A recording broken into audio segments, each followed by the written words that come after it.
오늘은 교과서 72쪽에 보존과 개발 갈등 속의 여행지 변화에 대해서 확인을 해보도록 하겠습니다. 자, 세계의 다양한 여행지가 존재하고 있는데 인간에 의해서 많이 황폐화된 곳들이 있습니다. 자, 그런 곳들을 보존하고, 그리고 우리가 그동안 알지 못했던 혹은 가보지 못했던 좋은 곳들은 인간들이 개발을 하려고 하겠죠. 이 보존과 개발이라는 것의 갈등 속에 여행지가 어떻게 변화하는지에 대해서 확인해 보는 시간을 갖도록 하겠습니다. 자, 우선 첫 번째 내용부터 먼저 살펴보시면, 세계적으로 뛰어난 자연환경을 지닌 유명 여행지는 앞서 설명한 대로 대개 천연기념물이나 국립공원 등으로 지정이 되어 있습니다. 왜냐하면 지역의 자연경관이 지역의 역사, 문화 공간과 더불어 여행자들에게 큰 매력을 주기 때문입니다. 그러나 이런 여행지는 정부와 지역 주민의 다양한 노력에도 불구하고 보존 부담이 커지고 있습니다. 쓰레기 오염부터 지구온난화에 이르기까지 세계 여행지에서 환경 파괴 형태도 다양합니다. 자, 그 첫 번째, 환경 용량 초과에서 비롯된 여행지 훼손입니다. 자, 용량 초과라는 개념, 뭔가 한계치보다 더 많은 무언가가 들어왔다라는 개념을 여러분이 생각을 하시면 될 것 같은데요. 여행지 오염의 일반적인 사례는 쓰레기 투기입니다. 환경에 대한 여행자의 무관심이 세계유산을 황폐화시킵니다. 그러나 이보다 더 심각한 것은 과다한 여행자들이 여행지의 환경 용량을 초과해 방문하는 점입니다. 자, 여기 보시면 처음에 일반적인 사례는 쓰레기 투기라고 했습니다. 우리가 일반적으로 알고 있는 거죠. 쓰레기 많이 버리는 것들. 하지만 이것보다 더 심각한 것은 바로 여기 있는 것처럼 환경 용량을 초과해 방문한다라는 거라고 적어져 있어요. 그러니까 너무 많은 사람들이 방문을 한다는 거죠. 여행자는 사진 속의 세계 유명 여행지 장면을 기대하지만 만리장성, 피라미드, 산토리니 등지에서는 대개 무슨 구경만 하다 오기 십상이다. 사람 구경만 하다 오기 십상이다. 여러분들이 쉽게 느낄 수 있는 것 같아요. 유명한 지역들을 방문을 하게 된다면 정말로 사람이, 이게 속된 말로 드글드글 하다라고 이야기를 할 수 있겠죠. 바로 왼쪽에 보시면 2번에 있는 사진일 텐데요. 만리장성의 모습을 보는 것보다 이 사람들이 많이 있는 모습들, 이게 첫 번째 내용이 되겠고요. 두 번째, 중국 쪽 백두산에서는 꼬리에 꼬리를 물고 올라가는 자동차들이 천지의 신비함을 앗아가고 있다고 합니다. 자, 백두산까지도 자동차를 타고 갈 수 있대요. 아이슬란드에서는 몰려드는 여행자들 때문에 빙하가 훼손이 되고 있으며 고래서식지 파괴, 화산지형 훼손 등의 문제도 발생하고 있습니다. 우리나라도 방송에 소개된 여행지에는 환경 용량을 초과한 여행자들이 급격히 몰려 여행지의 자연환경에 악영향을 미치고 있습니다. 여행지를 개발해 더 많은 사람이 경험할 수 있게 하는 것도 중요하지만 지속 가능한 여행을 위해서는 자연 보존이 기본 조건임을 우리는 다시 한 번 더 확인할 수 있으셔야 하겠습니다. 자, 아래쪽에 보시면 그리스 산토리니, 우리는 일반적으로 TV 화면이라든지 광고에서라든지 이 부분의 모습만을 생각을 하고 혹은 상상을 하고 가게 됩니다. 하지만 실제로 산토리니에 가서 보면은 거의 대부분의 사람들이 이렇게 엄청나게 많이 모여 있다라는 거죠. 그래서 사람 구경하는 이런 식으로까지도 이야기가 될 수 있다라는 부분 우리가 확인하면서 다음 페이지로 넘어가도록 하겠습니다.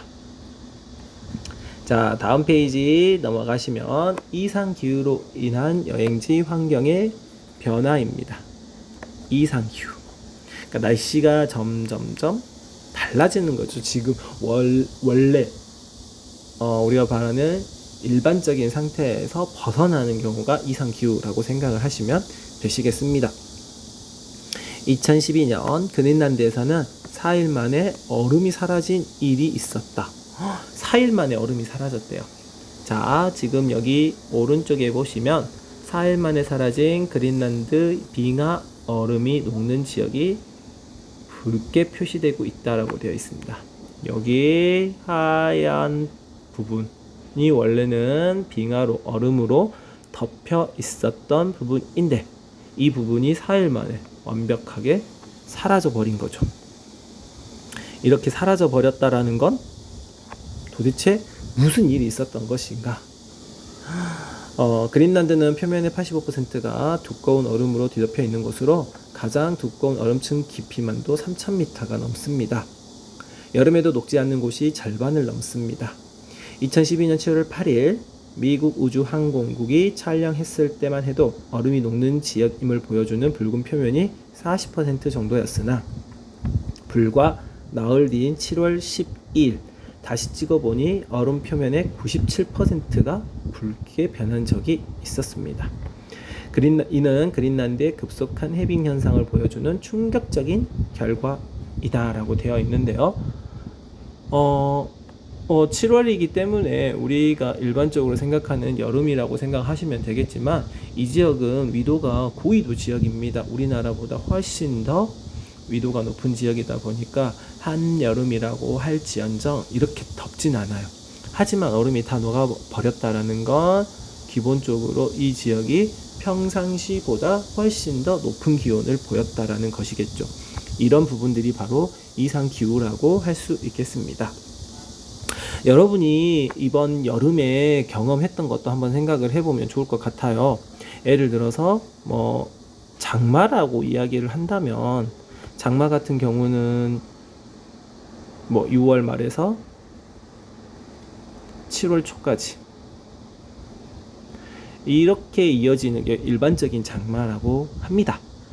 이 7월 초에서 늦게 끝나면 7월 중순이나 7월 말까지 7월 말까지 가는 경우도 극히 드물기도 하지만 일반적으로 이때 끝나는 게 장마인데 올해 같은 경우에는 지금 거의 8월 중순까지 이어져 버린 거죠. 이것도 이상기후 현상 중에 하나라고 생각을 하시면 되시겠습니다. 다음 아래쪽에 보시면 제주도의 자연보존과 개발이라고 되어 있는데요. 자연경관이 아름다운 제주도가 국내외의 자본에 의해 마구잡이식으로 개발되면서 자연환경 파괴가 심각해지고 있습니다. 해안 저지대는 물론 지하수 탱크 역할을 하는 중산간지대의 곶자왈도 개발의 위험을 받고 있습니다. 제주도에서 나타난 보존과 개발의 갈등 사례를 찾아 다음 관점에서 이야기해 보자라고 되어 있는데요. 아래쪽에는 숙박시설 식당 가지고 이야기를 하고 있고 보존, 개발. 네, 대표적인 지금 사례로 섭지코지가 나와 있는데요. 섭지코지는 예전 같으면 여기가 이제 이 지역이 외돌개는 아니고 섭지코지라고 해가지고 여기가 이제 시스텍. 여러분은 크게 신경 쓸 부분은 아니겠지만 시스텍이라고 해서 침식에 의해서 만들어진 촛대바위가 하나가 엄청 유명했었어요. 그리고 이 주변으로는 목장과 유채꽃밭이 넓게 펼쳐져 있던 곳이었습니다. 그랬던 이 섭지코지가 많은 변화를 보여주게 됐는데요. 그 첫 번째가 이 뒤쪽에 보이는 시설입니다. 여러분들 중에서도 제주도를 방문을 했었다라면 한두 명 정도는 가봤을 것 같아요. 선생님도 이곳은 가봤는데요. 바로 제주도에 아쿠아리움이 있는 곳입니다. 우리가 보통 이제 하나 아쿠아리움 이렇게도 표현을 하긴 하는데 제주도 수족관이 있는 곳이다라고 생각을 하시면 되겠어요. 선생님이 제주도를 처음 간 게 그러니까 제 기억에 남는 제주도 첫 번째 여행은 선생님 대학교 2학년 때였으니까 2002년도. 그때 처음 갔었을 때는 이곳에 아무것도 없었어요. 아쿠아리움도 없었고요. 그 다음에 여기 아래쪽에 보시면 건물과 같은 친구들이 보이잖아요. 이 건물은 전원주택이라고 할 수는 없고 뭐 고급 빌라의 개념으로 생각을 하시면 되는데, 이게 각각 한 집 한 집이라고 생각을 하시면 돼요. 선생님도 예전에 들었던 정보이긴 한데 지금 시세까지는 잘 모르겠어요. 근데 그때 당시만 해도, 지금 벌써 한 10년 가까이 됐는데요. 한 뭐 20억에서 30억 정도 하는 집이라고 해요. 뭐 유명한 사람들이 제주도를 찾았을 때 한 번씩 이렇게 쉬다 가는 뭐 별장의 개념으로 뭐 사는 집. 근데 이 집이 바닷가를 바라보고 있으니까 엄청 유명해진 거죠. 실제 섭지코지는 이 앞쪽 바다, 뭐 이쪽 바다, 이쪽이 파도가 많이 세다고 이야기해요. 이쪽도 마찬가지고 해수욕장도 있고 파도가 많이 센 곳이라서 서퍼 하시는 분들이 많이 방문을 하는 곳인데, 이곳을 이렇게 대규모 주택 단지로 개발을 한 거죠. 심지어 여기 또 공사하고 있는 모습까지도 확인을 하실 수 있을 거예요. 나중에 혹시 시간이 된다면 여러분이 그 드라마를 한번 봐보는 것도 괜찮을 것 같아요. 드라마 올인, 뭐 이병헌이랑 송혜교랑 나왔던 드라마였던 것 같은데, 이 올인에서도 보면은 이 섭지코지에서 찍은 장면이 나와요. 목장이 하나 있고, 예전에 여기 이 목장이 하나 있고 그 뒤쪽으로 유채꽃밭이 넓게 펼쳐진 그런 모습들을 볼 수 있었던 섭지코지가 이제는 대규모 위락 관광 시설과 대규모 주거 단지로 바뀌었다라는 뭐 이런 부분들 가지고 누군가는 보존을 해야 된다, 아니다 누구는 이렇게 개발을 해서 이익을 얻는 게 좋다, 뭐 다양한 관점으로 자기 중심적으로 설명할 수 있는 부분들이기 때문에 이런 부분들을 여러분이 다시 한 번 더 천천히 확인을 해보시면 좋을 것 같습니다.